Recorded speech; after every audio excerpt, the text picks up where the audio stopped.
lovely stuff in here. We've got pretty ladies with hair dryers. We've got all sorts of stuff turning. And in February I was reading this, turning the pages, and then suddenly, what do I see but this?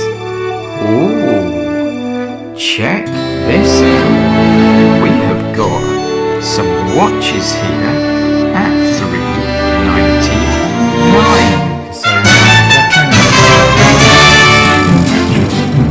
Okay, going back to the Rolex. The Rolex has got the Rotor Arm here. On the top here, this is called the automatic works. Underneath this, down to the water again, and I am just going to reposition the camera and pick this up for doing the release of the air. And here it is then, the Lidl weekly magazine in which I discovered the very, very interesting Auriol little lady's watch here for £3.99. Now, my name is Richard Perrett. I'm a full-time watchmaker working here in a place called Pembroke Dock in the United Kingdom, and I work mainly on high-end watches like this Rolex here.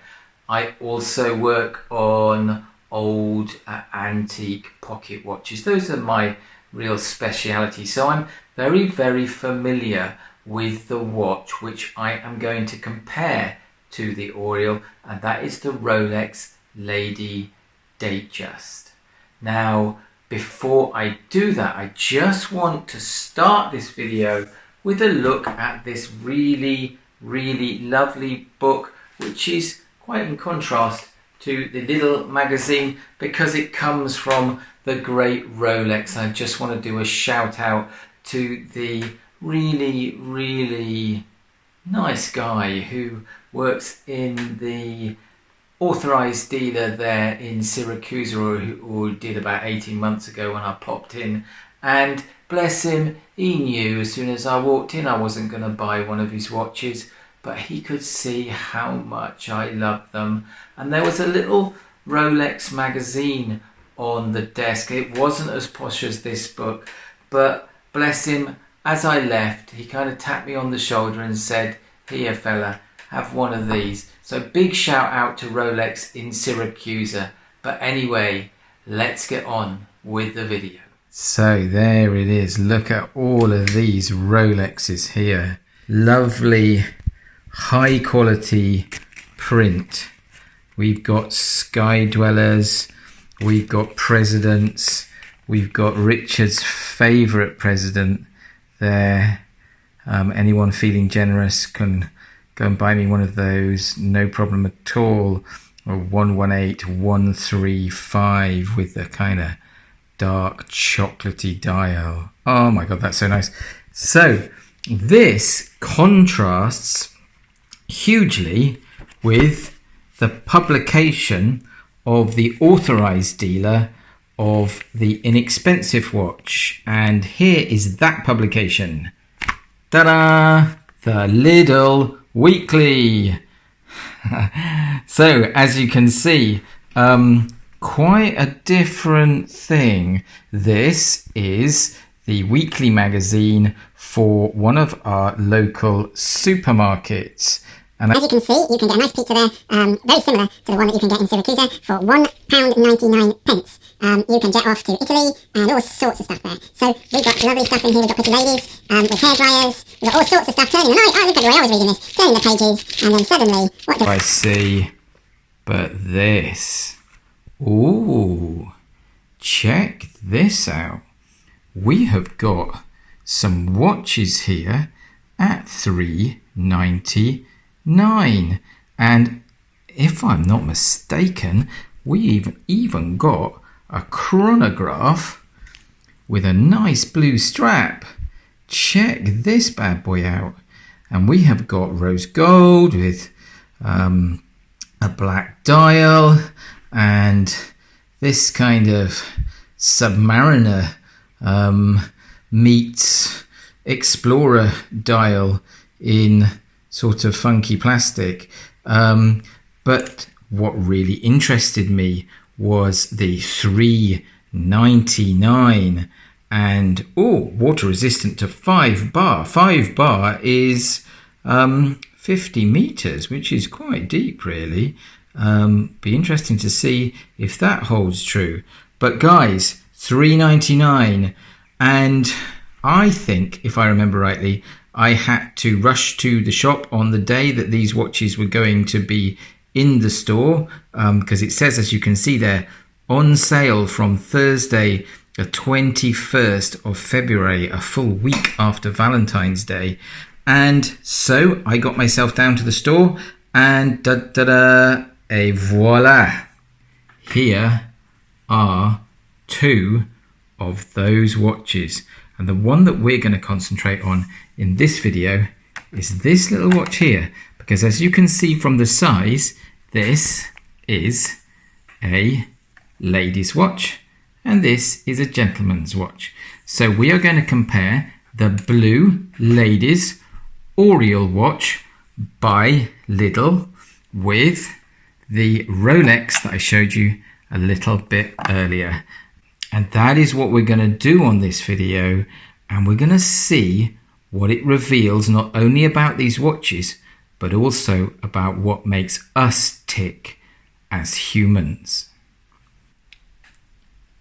And here on the bench then are the 2 watches that we're going to compare in this video in some detail. On the left, we have the funky aqua blue styled Auriol ladies diver type explorer watch with the pastel blue rubber strap, which comes in at £3.99, and pitted against it we have the Rolex Lady Datejust with the 2135 movement and a date complication. We have a stainless steel case and a stainless steel bracelet. We have a screw down crown, and we have a white gold fluted bezel. And this watch comes in at 1,000 times the price of this watch, at about £3,999. So let's start by looking at the box that the watches come in. And those of you that have seen my videos on Vostok will know how much I dislike the Vostok rubbish plastic boxes like this. But come back, Vostok, all is forgiven, because the £3.99 box is very, very rubbish. But then you kind of expect that, I guess. On the upside, it is the most watertight container of any watch that I have ever seen. If this watch was dry when it was packed into this container, it is going to be dry when you take it out, because it is sealed and airtight, and we're going to take it out in a minute. As for the Rolex, when you get a Rolex like this for £4,000, it will come in a box that looks a bit like this. And one of the ways, guys, that you can tell a real Rolex is to smell the box, because oh my god, the box smells so good. Oh, that's so good. Oh god, that's good. Okay, let's pull myself together now, because we have to concentrate on the work in hand. And coming down the right hand side of the screen now, you will see the categories by which I am going to structure this comparison. So for each of the watches on the bench now, we are going to look in turn at the following criteria. And these are, firstly, and importantly, I guess, the accuracy of the watch. How well does the watch tell the time? Then we're going to look at the resilience of the watch, because clearly there's no point in having excellent accuracy if the watch just breaks. Then we're going to look at how good the watch looks. Just how beautiful is the thing. Then we're going to look at how long the watch is likely to last. We're going to look at its longevity. And then the final 2 things that we're going to look at revolve around money. And we are going to look at the value for money of the watch, and we're also going to look at it as how is the watch as a store of value. Okay, how does it hold its value? Now, I know you guys are saying to yourselves now, you know, I already know the answer to this. And maybe you do in some aspects. But what we're then going to go on to do is look at what the result of our analysis tells us about the nature of ourselves as humans and the things that we covet and how we spend our money. And I know that's a wide sweeping generalization, but it's fun, so we're going to do it.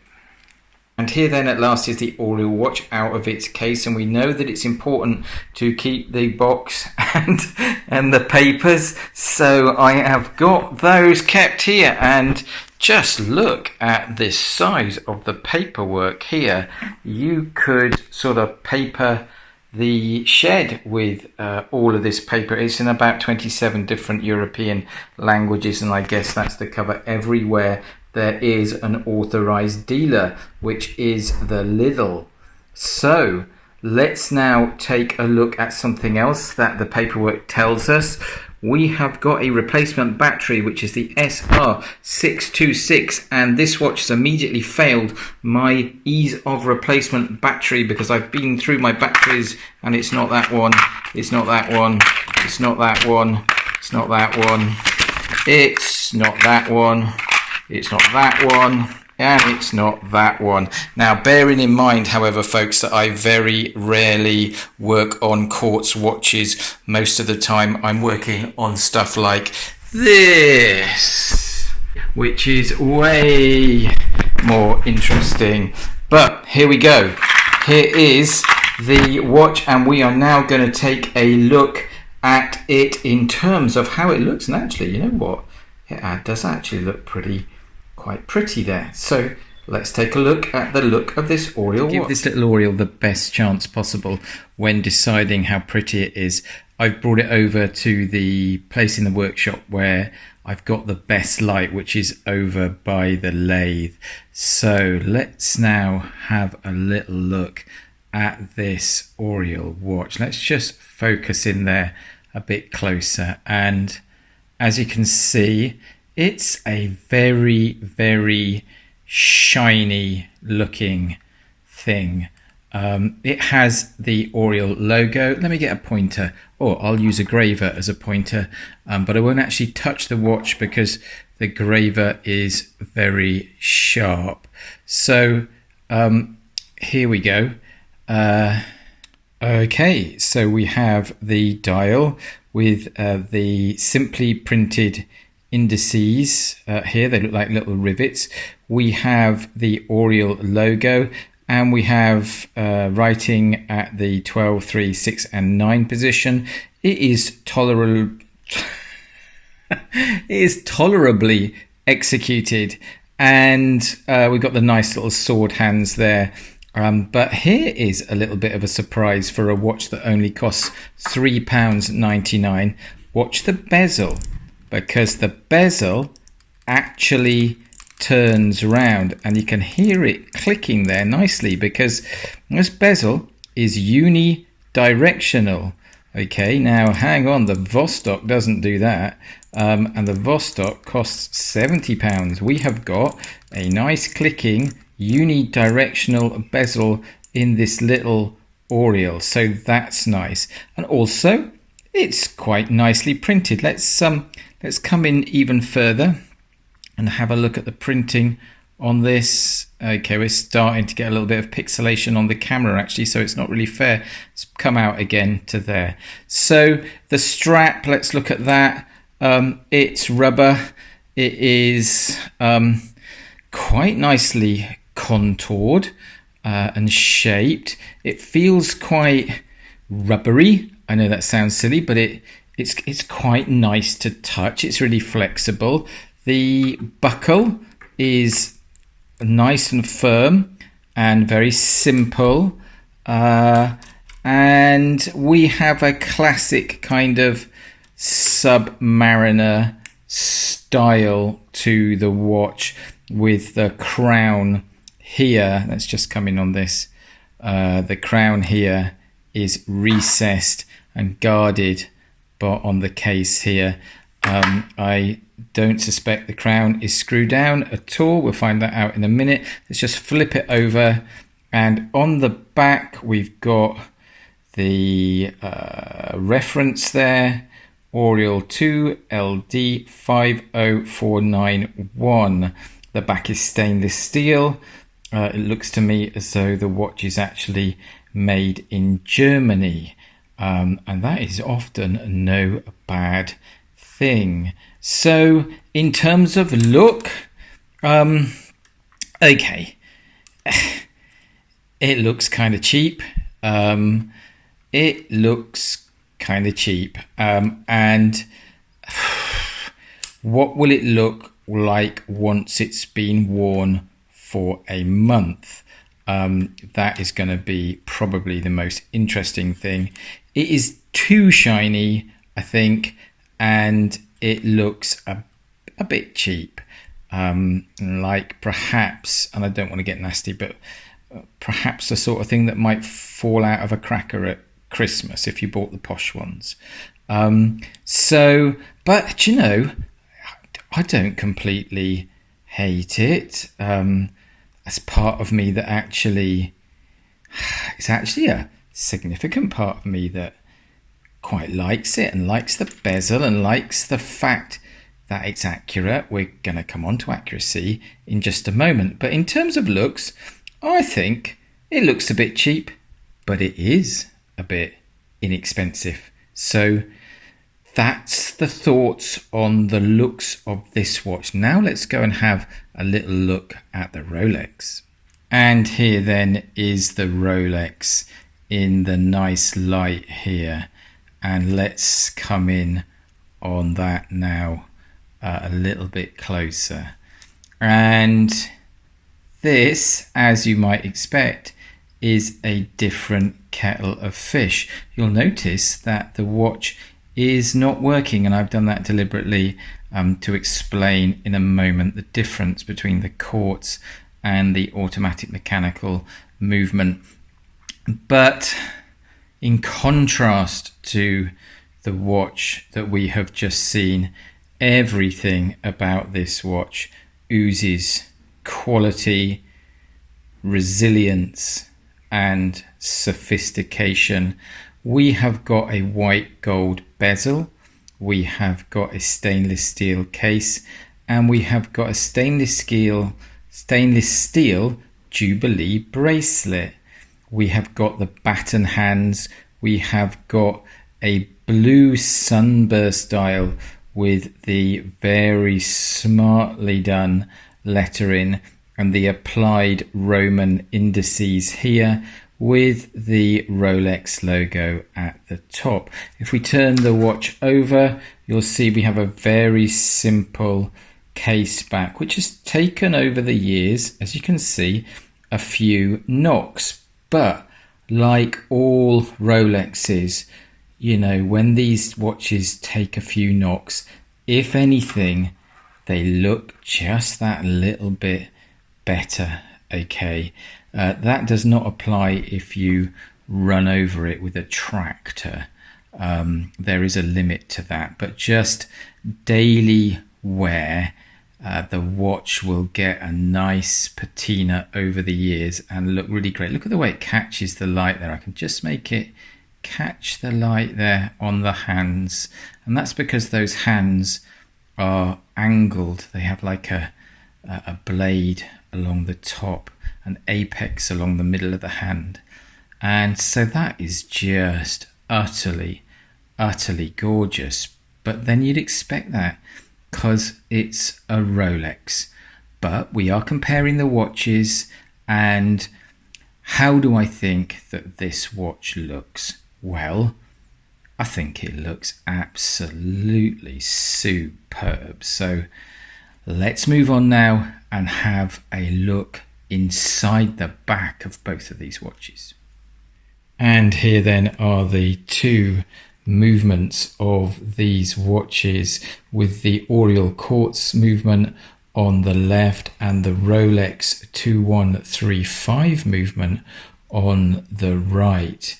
Now, as you can see, there is a massive difference between these movements.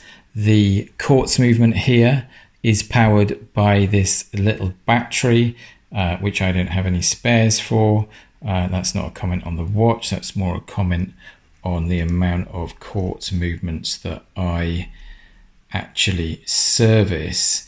And the mechanism in here is largely plastic, as you can see, and in here we've got a little two-pronged quartz crystal which is excited by some circuitry and then oscillates at a particular frequency. Use that natural oscillation then to regulate, and we use that natural oscillation then to produce accurate time for this watch. And this watch is accurate to about 10 to 15 seconds a month. Okay, and turning now to the Rolex. The Rolex movement is entirely made out of metal or stone, in the sense of the jewels that are in the movement here. And on the top of the balance here, you can just see this little jewel here. I'm actually going to come in on this a little bit closer, and it seems a little bit unfair because I didn't do that for the Quartz movement. So just coming back to it so you can sort of check it out there. That is your Quartz movement, and you know, very, very inexpensive, very, very accurate. And coming across to the Seiko movement, let me point out some stuff here. This, oh, and by the way, if you want to know about this movement in very, very fine detail, then watch my 3-part video on a full service and repair to a Rolex Lady Datejust. In fact, it was this actual watch that I used for that video. Now, the thing that I'm rotating from side to side here is called the Rotor Arm, or oscillating weight. And what this does is, as the user wears it, it spins around, and you can see then some of the 2 purple reversing wheels turning. And then if you look closely at this wheel, regardless of the direction that I turn this in, that wheel will always turn the same way. That's why they're called reversing wheels, the 2 purple ones. And this gold wheel here is all the while putting power onto the mainspring. So this watch doesn't require a battery. It powers itself all the time you are wearing it, which is an advantage over this watch, which requires a battery. And if you came to Richard and said, could I change it? I'd have to say, well, I can in a couple of days when I get some more batteries. Okay, going back to the Rolex has got the Rotor Arm here on the top here. This is called the automatic works. Underneath this, or underneath the automatic works, and charged by both this wheel here and via the stem, which is attached to the crown here, and a thing called the keyless works, we have the mainspring barrel, which lives underneath here.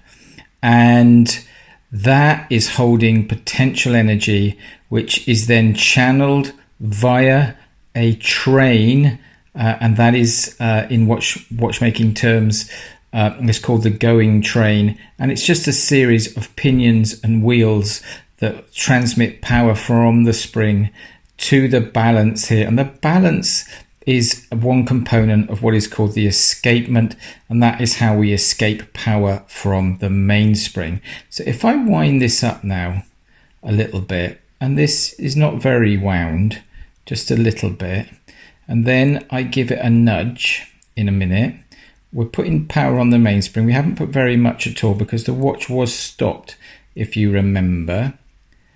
And then I'm going to give it a little nudge, and there it goes.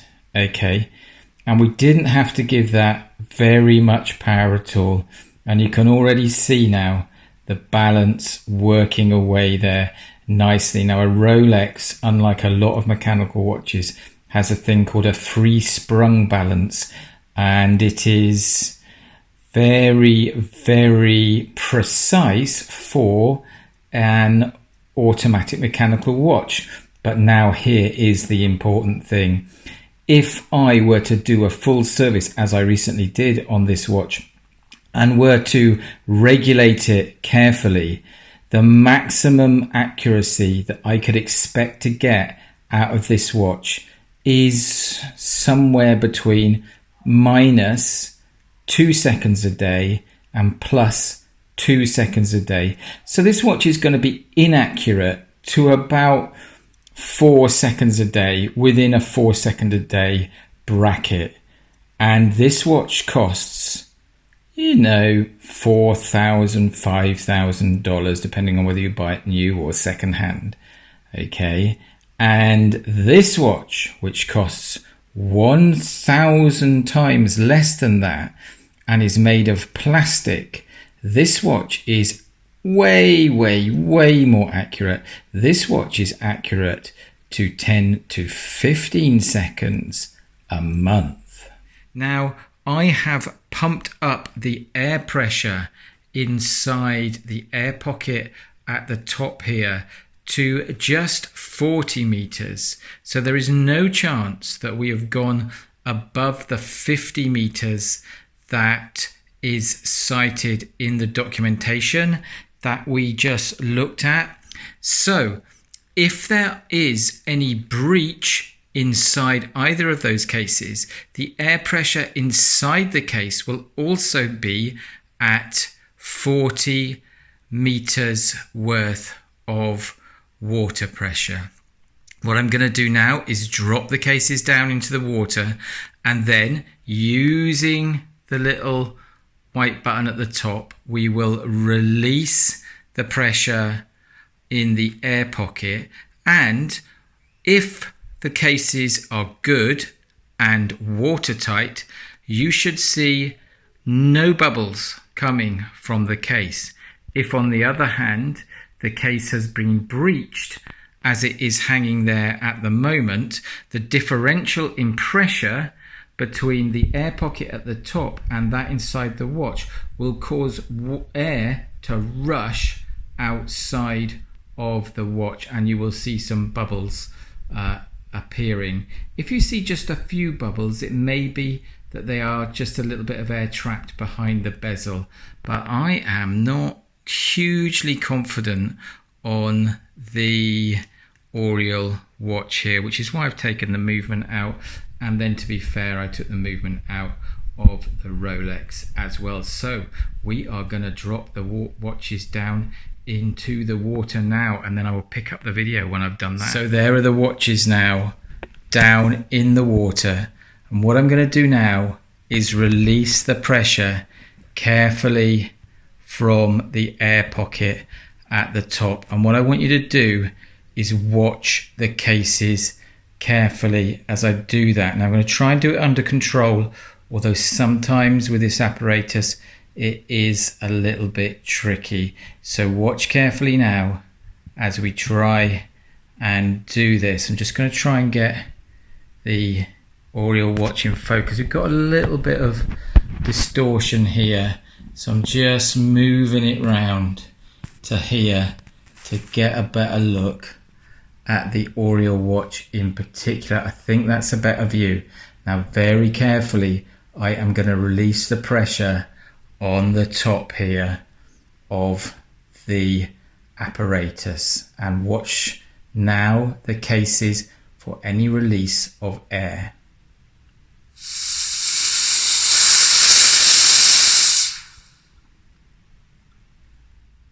Okay, and there was a little bit of air coming out from the bezel, and there is a little bit of a bubble around the crown of the Auriol. but that does not constitute a breach of its case, because trust me, if that was breached, you would see a whole lot more air than that coming out. And if you need to see a demonstration of that, watch my video on the pressure testing of an Invicta, which I did at the start of my review on the Vostok Amphibian, just to demonstrate what it looks like when it goes wrong.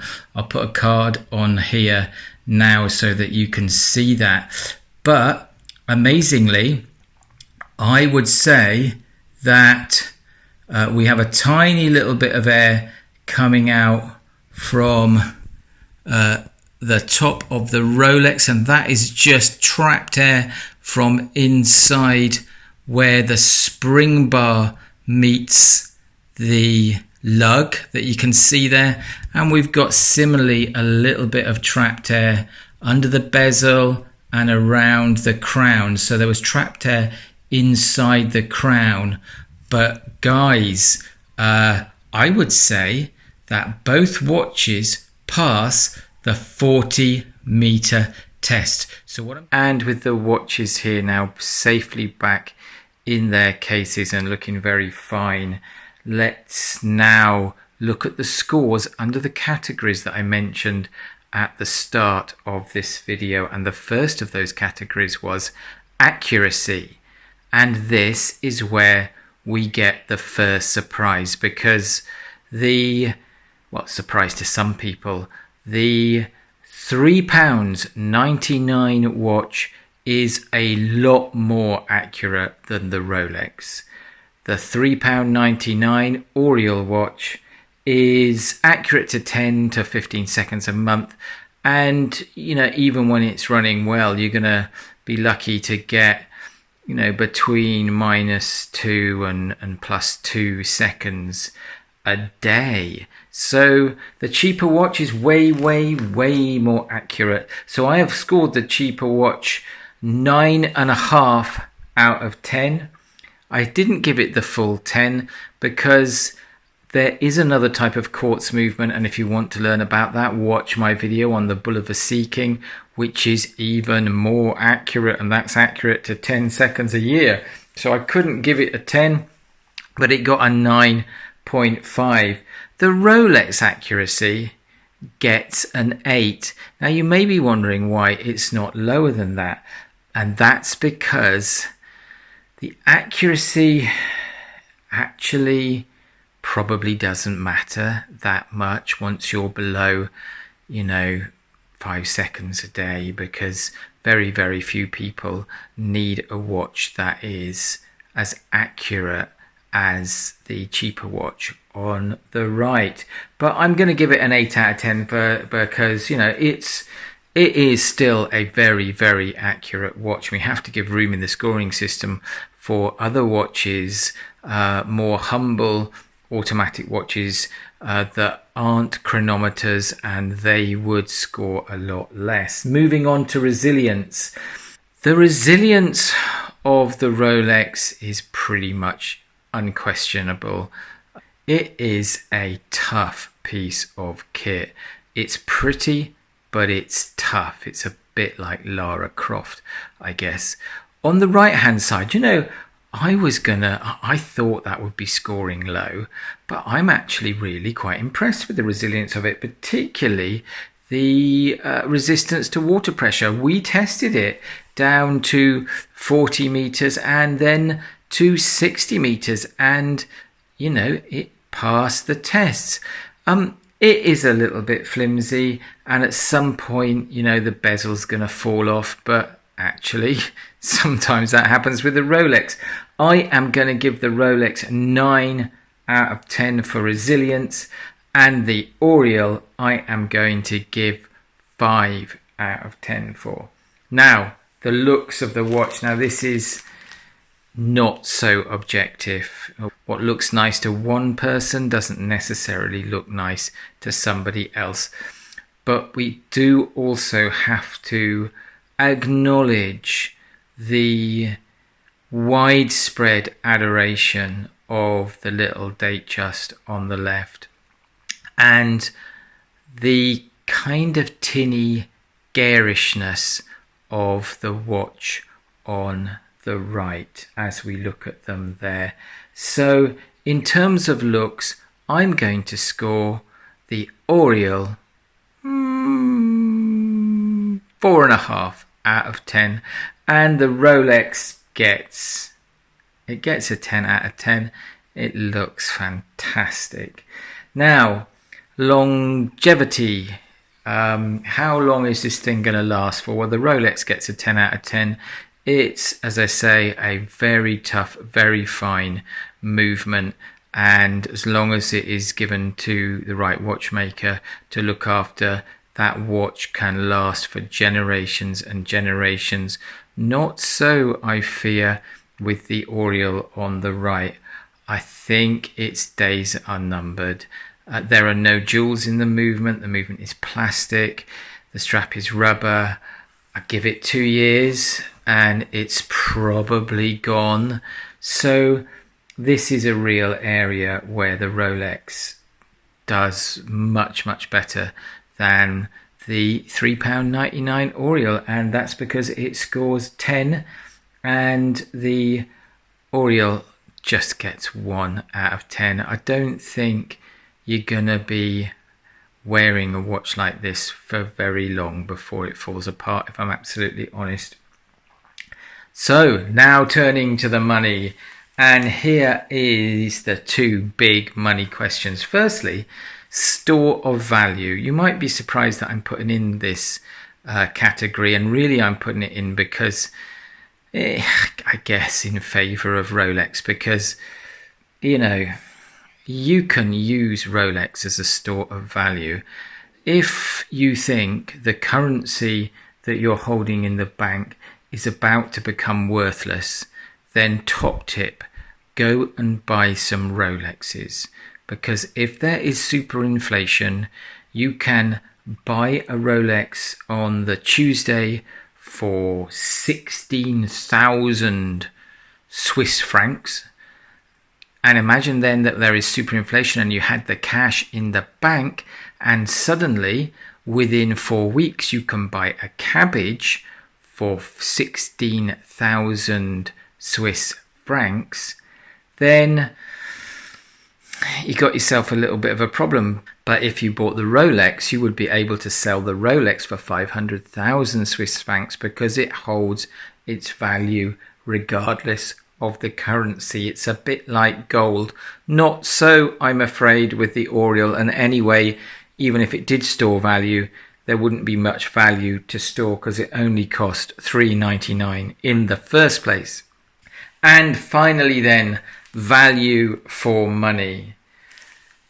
Now, I am going to score the Auriol 9 out of 10 for value for money. I would give it 10, but it's not going to be around for very long, and therefore you are spending money on something that might very well just completely fall apart in 3 days' time, in which case it probably wasn't money well spent.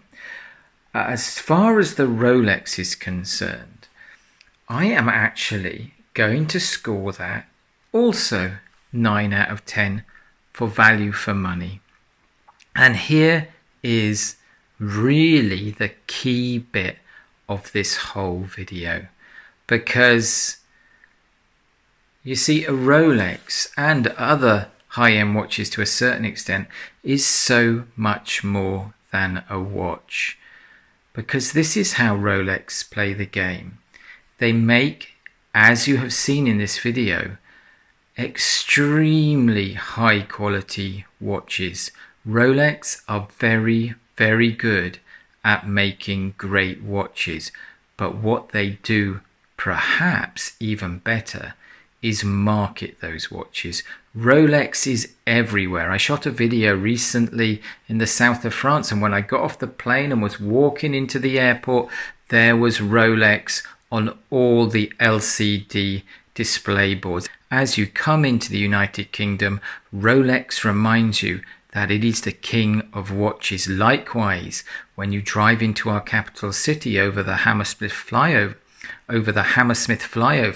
you will see the great Rolex again on the large electronic display boards, and you will see the Yachtmaster in all its glory. So guys, there it is, the scores on the doors, and as you can see, pretty much as you expected. The Rolex scores a whole lot better, but it does score high for value for money, because you're not just buying a watch, you are buying a whole lot more than a watch when you buy a Rolex.